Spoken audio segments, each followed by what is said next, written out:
So, ayan guys. Dito kami sa tabing dagat talaga naglalakad. Kasi ginagawa doon. So, yeah. Ayan, titingnan lang namin. First time, ilang beses na ako nakapunta rito. Pero first time ko lang din lalakarin dito. First time. Siya first time niya. So, ayan lang. Samahan nyo kaming maglakad. Literal na baywalk. So yeah, kung bago na kayo sa channel ko, don't forget to subscribe guys. And of course, thank you po. Sige po. Thank you po. Pero parang gusto ko nga bumili. Sige mo. Baka mahal yun. Kasi pearl talaga siya. Subscribe na kayo guys. Alam ko out of hindi siya about Korea or Korean. Pero it's share ko time sa to love inyo. the Philippines. Yes, travel.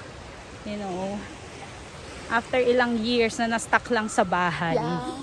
Ngayon, pagod na ako. Hindi pala yung nalalakad pero pagod na. Mas marami nagsasurf dito. Ayan, no? Diba? Lakad-lakad lang kami. Mamaya pupunta kami dun sa Digisit. Yan. Ito, ano pa ata to? Costa Pacifica pa ata. Yan, marami siyang Pero sana wag sa feeling ko din, naka-white pa naman ako. Tayo, ay ikaw maong. So yeah, ayan, ang haba ng feeling ko, tatama rin ako bumalik. Nakakapagod. So ganun lang siya. Puro yung makikita nyo, puro mga lodging. Puro mga, basta, pwede kayong mag-staycation.